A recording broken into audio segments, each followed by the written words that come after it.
They are fathers and uncles. They are mothers and sisters and girlfriends and boyfriends. They are brothers and cousins and best friends and neighbors. They are classmates, colleagues, and citizens of this nation.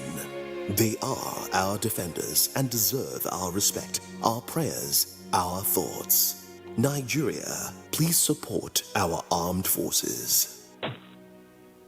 NTA Television.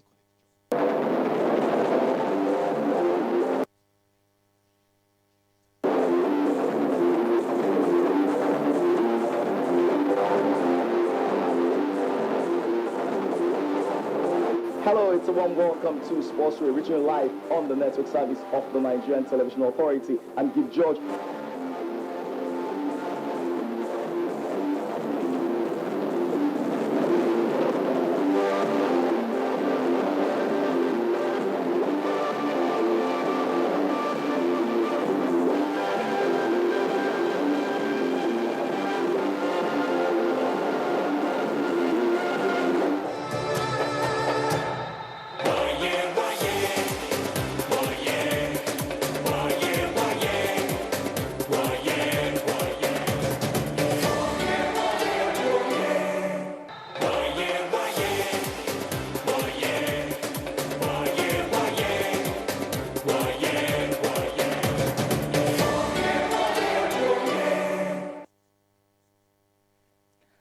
Hello there. Two great games are in the offing today at the Africa Cup of Nations as South Africa meets Morocco in the last game of Group D, just as Namibia go ahead against Cote d'Ivoire also in Group D. One of the matches, South Africa versus Morocco, will be settled at the Al Salam Stadium, and at the 30 June Stadium we'll have Cote d'Ivoire battling Namibia. Welcome indeed to the NTA Hotspot Studios this evening. Of course, my name is Kenneth Emma Abodike.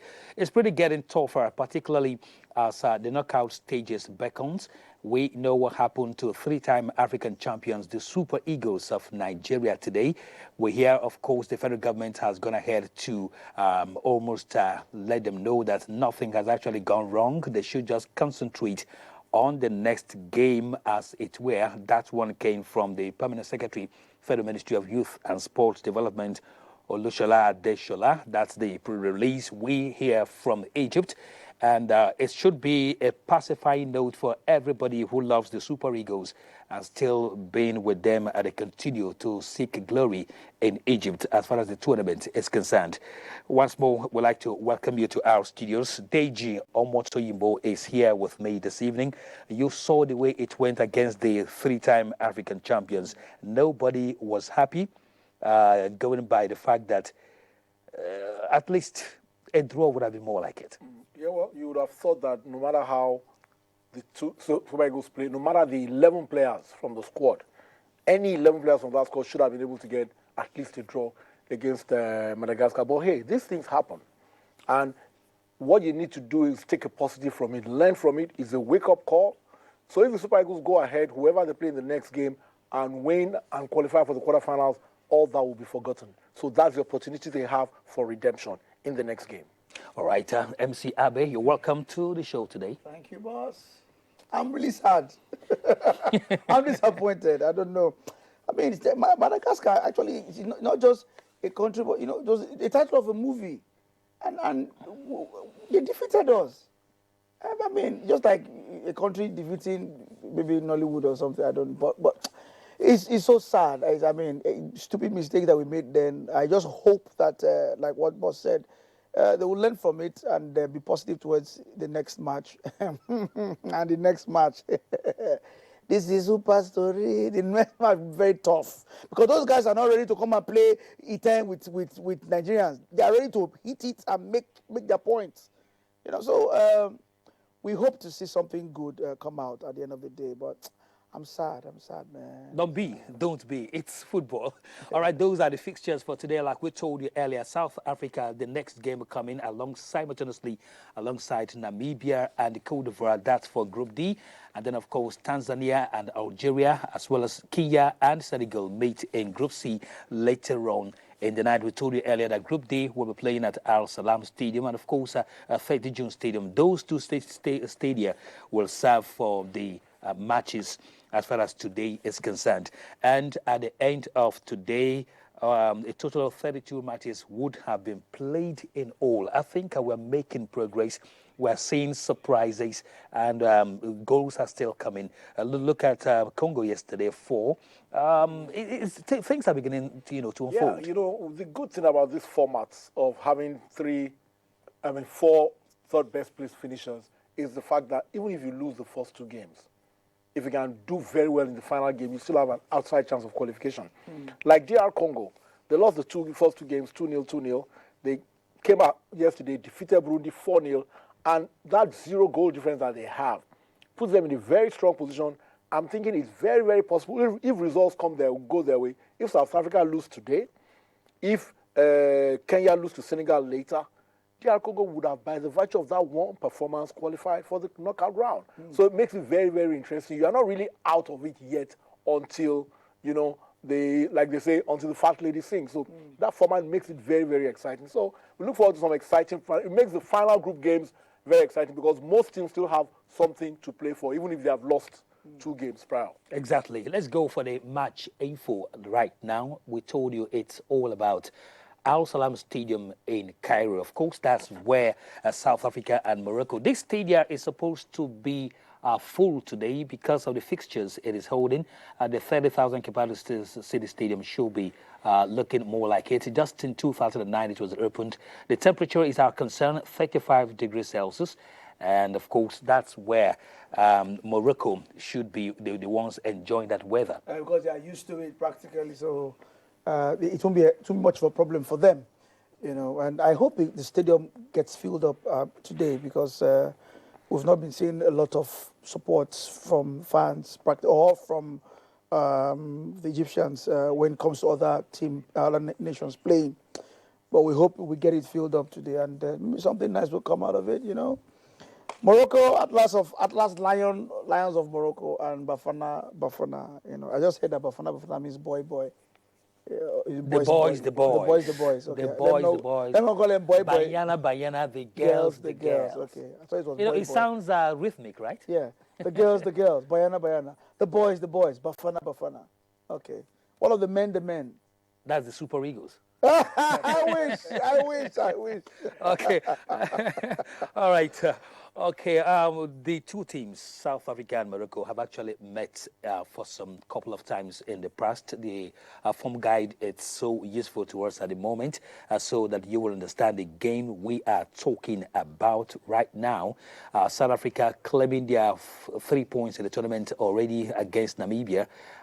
In the course of the year, of course, they lost to Cote d'Ivoire and drew against Ghana and also played out. That should be 5-4 on penalties. And then, of course, 1-1 and then went into penalties against Uganda. They, too, have been very busy ahead of this game. For the Atlas Lions of Morocco, they, too, are quite busy.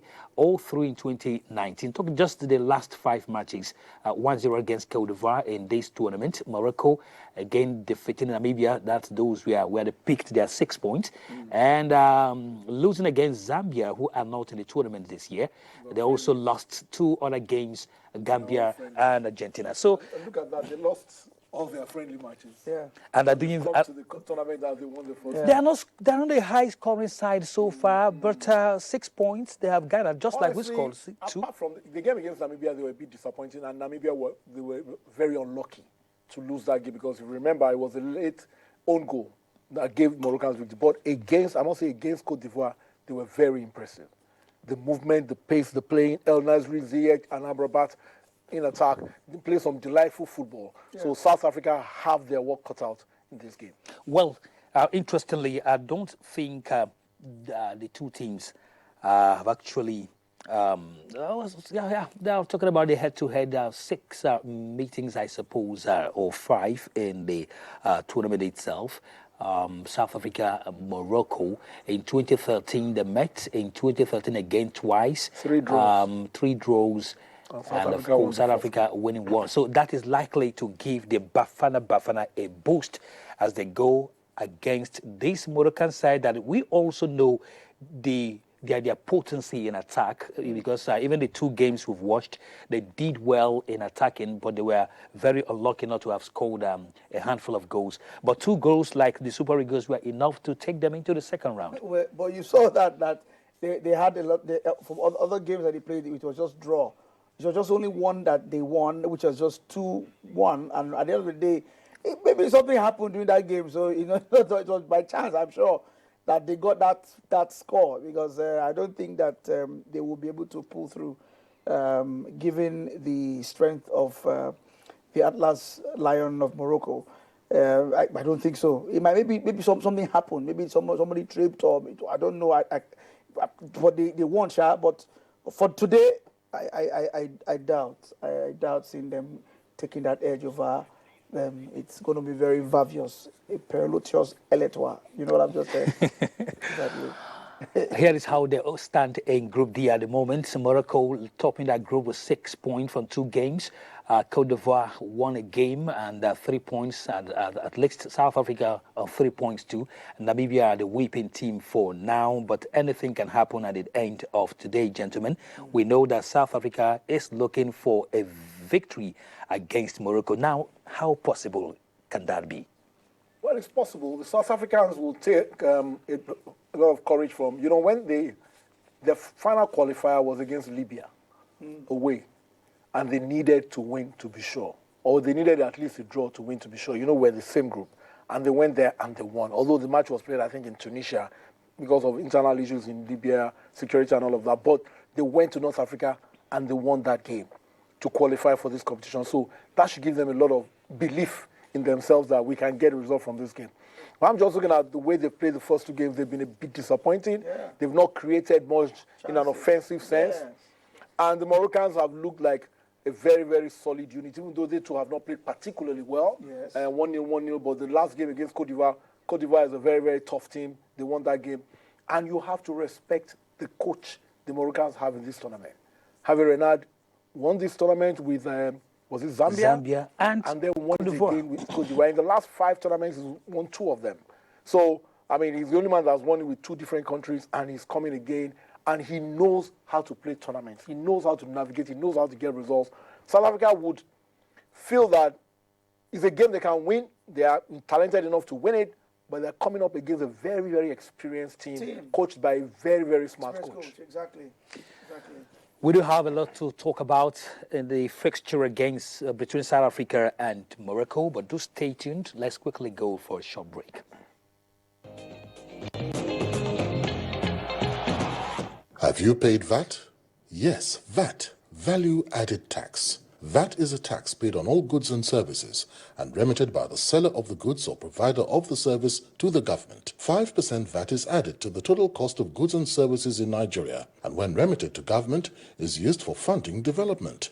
If you have not, look out for the Federal Inland Revenue Engagement and Enlightenment Tax Team's feet as they visit your area soon. They will educate you and help you register to pay VAT. You can also visit the FIRS office nearest to you to register to pay VAT. The VAT you pay will be used by government to develop our transport infrastructure like roads and railway lines, to continually improve our educational sector by building more schools and upgrading existing ones, and to provide adequate security and a better quality of life for us all. Pay your VAT. Make contribution to the development of Nigeria. It pays to pay your tax. This message is from the Federal Inland Revenue Service.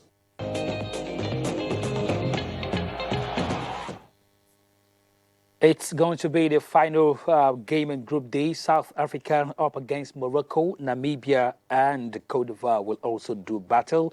And so what they are all looking for is how to get into the knockout stages, apart from the teams that have already qualified for the round of 16. Now, let's briefly look at what is going to happen at 30 June Stadium, where Cote d'Ivoire will also be meeting Namibia. Remember, on that group standing, Cote d'Ivoire are slightly, almost comfortably sitting in the second place. That means Namibia, who are the whipping team at the moment, may not pose any threat. For them. Yeah, true. But I just hope Cote d'Ivoire don't let their guards down, because like what my boss said earlier, these teams can spring up surprises anytime. I mean, they are down. He that is down needs fear no fall. Not straight talk. And so the Namibians, they know that they have nowhere to go, but they might want to, really stand as an obstacle and even spring a surprise if they notice that that Cote d'Ivoire would, let off their guard. They would just spring up one small surprise here and there. But anyways, I think they have the edge. They have the edge. If they play it very well, they work it very well, they would get that thing out on victory straight up. Well, if you look at that clip over there, the South Africa match against Namibia, where they picked their only 3 points so far in the tournament, they actually labored to get a goal. Have not been very impressive. They've struggled to score goals. And that's always a problem. They've struggled to score goals. They've struggled to create chances. And, without chances being created, it's very tough for you to get ahead. So I really don't understand, because I think the coach, Stuart Baxter, the first thing in his mind is caution. As in, I want to defend very well. I do not want to concede. Maybe in doing that, he's lost some impetus or momentum for his team going forward. I don't know, but he seems to be a safety-first coach who wants to avoid defeat rather than go out and win a game. They scored here only from a set piece. They didn't really create anything. They didn't really break something down, and that was a mistake by the goalkeeper. The goalkeeper went for the ball and missed it. So really, they have to be worried about that. They're not creating chances, and something has really got to change for them to get a win tonight. Well, it's just the usual scenario at such competitions. The South African Bafana. That's the man you were talking about just now. So I was going to say expect them to start singing. Yeah, the war song. The war song is on because they know what they are likely going to face. They labor to score, and it's not good for a tournament of this nature, especially if they want to go into the round of 16. Yeah. Now, ahead of this game, that's Ziyech. That's talking about the other side too, where you have the likes of Riyad Mahrez and Amrabat. The guy a lot of will be relying upon today, and that's the big man himself, Hervé Renard, looking for a third title. Well, it only starts with this game, apart from the fact that they have secured qualification to the round of 16. If they see off South Africa in style today, it will further give them the major boost they need. I was going to talk about South Africa. Stuart Baxter was talking about going all out to win. This is one man he's looking forward to. Percy Tau. I don't know. He is also expected to have this guy back. Dean Foreman. I don't know whether he's coming back.